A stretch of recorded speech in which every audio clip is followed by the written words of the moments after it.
Samedi 21 mai, je me réveillais à 4 heures du matin après l'appel de Myriam. J'avais terminé en ménage. Ce livre était décidément un chef-d'œuvre. Je n'avais dormi qu'un peu plus de 3 heures. La femme qu'avait recherché Huysmans toute sa vie, il l'avait déjà décrite à l'âge de 27 ou 28 ans, dans Marthe, son premier roman, publié à Bruxelles en 1876. Femme pot-au-feu la plupart du temps, elle devait rester capable de se transformer en fille, à heure fixe, précisait-il. Ça ne paraissait pas très compliqué de se transformer en fille, plutôt moins que de réussir une béarnaise. Il n'empêche que, cette femme, il l'avait recherchée en vain, et que je n'avais pour l'instant pas davantage réussi. En soi, ça ne me faisait pas tellement d'effet d'avoir 44 ans. Ce n'était qu'un anniversaire très ordinaire. Mais c'était à l'âge de 44 ans exactement que Huysmans avait retrouvé la foi. Du 12 au 20 juillet 1892, il effectuait son premier séjour à la Trappe d'Igny, dans la Marne. Le 14 juillet, il se confessait, après d'énormes hésitations scrupuleusement retracées dans En route.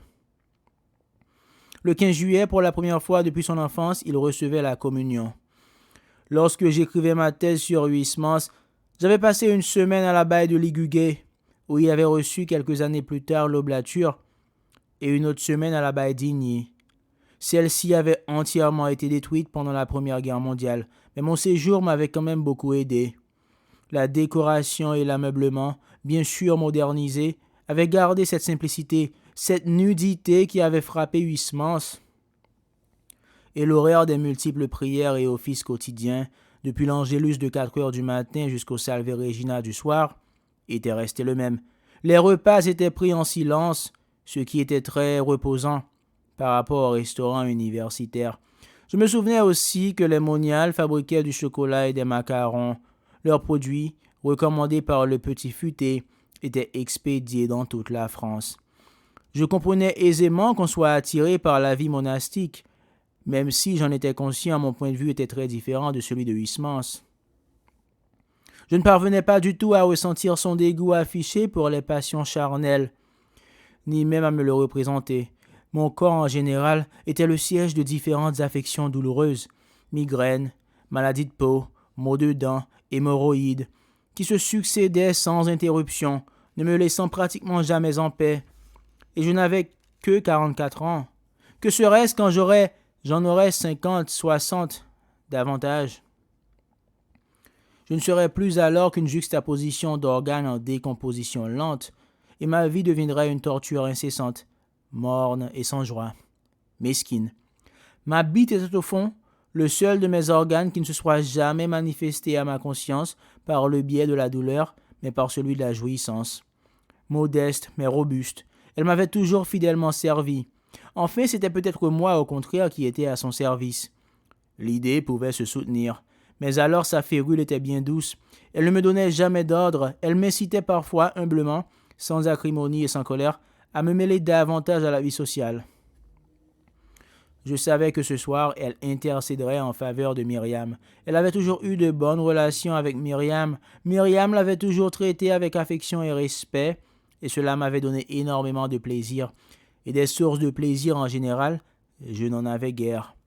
Au fond, je n'avais même plus que celle-là. Mon intérêt pour la vie intellectuelle avait beaucoup décru.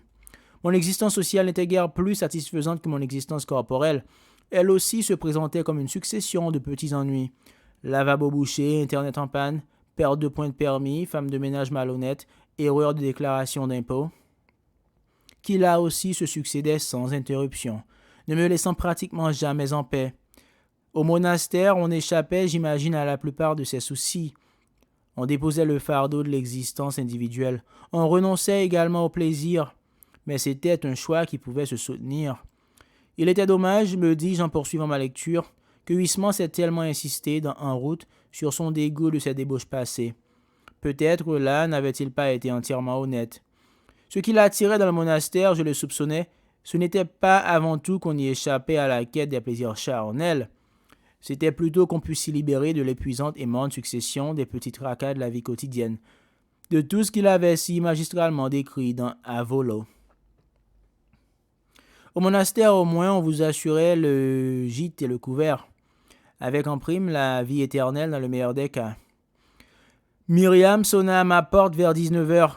« Bon anniversaire, François, me dit-elle aussitôt, sur le pas de la porte, d'une toute petite voix.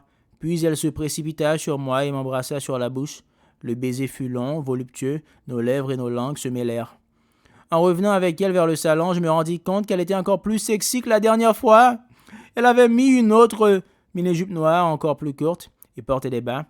Lorsqu'elle s'assit sur le canapé, je distinguai la tache du porte-jartel, noir sur le haut de sa cuisse très blanche. Son chemisier, noir lui aussi, était complètement transparent. On voyait très bien ses seins bouger. Je me rendis compte que mes doigts conservaient la mémoire du toucher des aréoles. Elle eut un sourire hésitant. Il y avait dans cet instant quelque chose d'indécis et de fatal. « Tu m'as apporté un cadeau ?» demandai-je d'un ton que je voulais plaisant, comme une tentative pour alléger l'atmosphère. « Non, » répondit-elle avec gravité, « je n'ai rien trouvé qui me plaise vraiment. » Après un nouveau temps de silence, d'un seul coup, elle écarta largement les cuisses. Elle ne portait pas de culotte et sa jupe était si courte que la ligne de la chatte apparut, épilée et candide. « Je vais te faire une pipe, dit-elle. Une très bonne pipe. Viens, assieds-toi sur le canapé. » J'obéis, la laissai me déshabiller.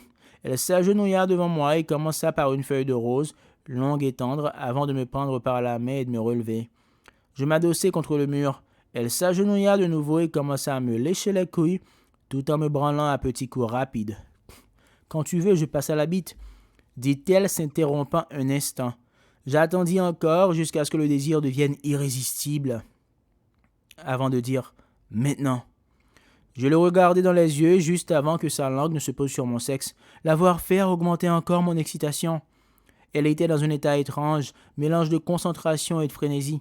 Sa langue virevoltait sur mon gland, tantôt rapide, tantôt appuyée et lente. Sa main gauche serrait la base de ma bite, tandis que les doigts de sa main droite tapotaient mes couilles. Les vagues de plaisir déferlaient et balayaient ma conscience. Je tenais à peine sur mes jambes. J'étais à 2 doigts de m'évanouir. Juste avant d'exploser dans un hurlement, j'eus la force de supplier. « Arrête, arrête !» J'avais à peine reconnu ma voix, déformée, presque inaudible. « Tu ne veux pas jouir dans ma bouche ?»« Pas maintenant. »« Bon, j'espère que ça veut dire que tu auras envie de me baiser un peu plus tard. On va manger, non ?» Cette fois, j'avais commandé les sushis à l'avance. Ils attendaient depuis le milieu de l'après-midi dans le réfrigérateur. Et j'avais mis 2 bouteilles de champagne au frais. « Tu sais, François, » dit-elle après avoir bu une première gorgée, « je ne suis pas une pute, ni une nymphomane. Si je te suce comme ça, c'est parce que je t'aime. Que je t'aime vraiment, tu le sais ?» Oui, je le savais. Je savais qu'il y avait autre chose aussi qu'elle n'arrivait pas à me dire. Je la fixai longuement, cherchant en vain comment aborder le sujet. Elle finit sa coupe de champagne, soupira, se servit une 2e coupe avant de lâcher. Mes parents ont décidé de quitter la France. J'en restai sans voix. Elle but sa coupe, s'en resservit une 3e avant de poursuivre. Ils émigrent en Israël. On prend l'avion pour Tel Aviv mercredi prochain. Ils n'attendent même pas le second tour de la présidentielle. Ce qui est complètement dingue, c'est qu'ils ont tout organisé dans notre dos. Sans rien nous dire.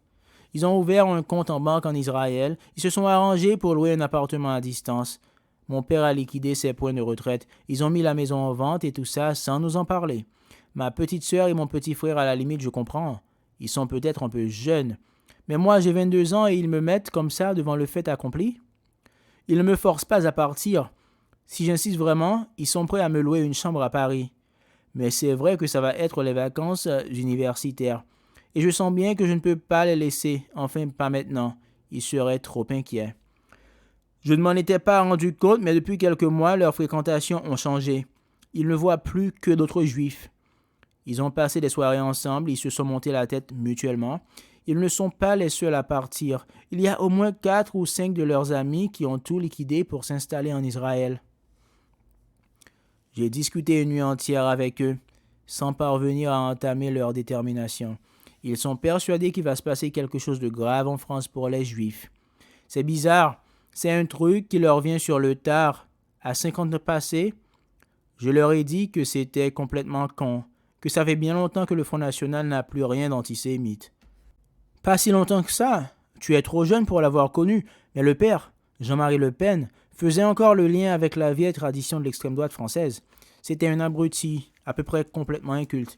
Il n'avait certainement pas lu Drummond ni Maurras, mais je pense qu'il en avait entendu parler, que ça faisait partie de son horizon mental. Pour la fille, évidemment, ça ne veut plus rien dire du tout.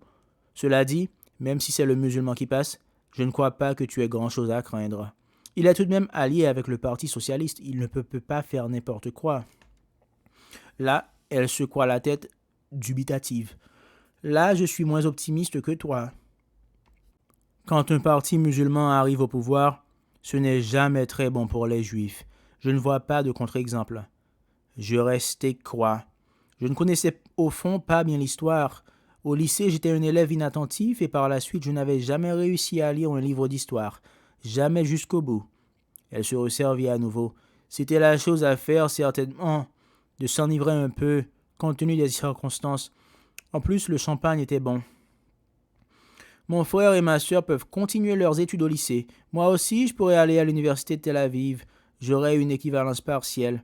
Mais qu'est-ce que je vais faire en Israël? Je ne parle pas un mot d'hébreu. Mon pays, c'est la France.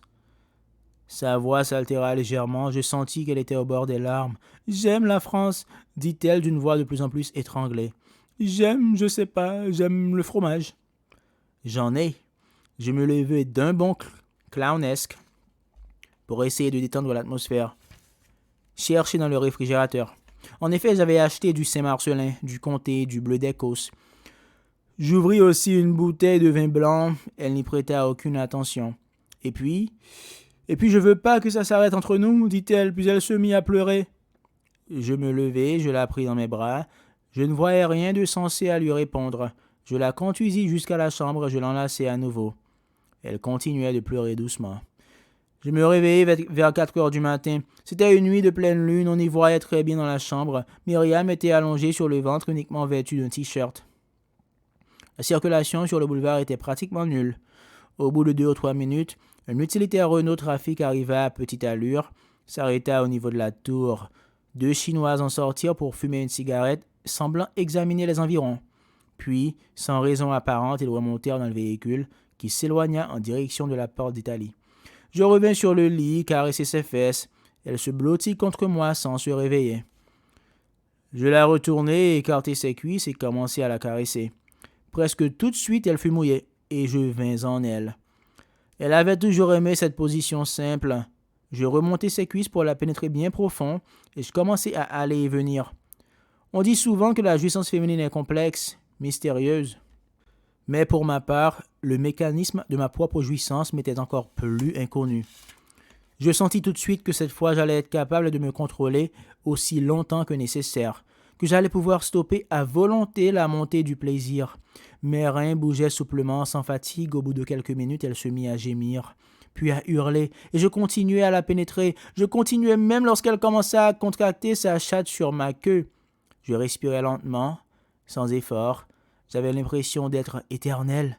Puis elle eut un très long gémissement. Je m'abattis sur elle et l'entourai de mes bras. Elle répétait « Mon chéri, mon chéri ».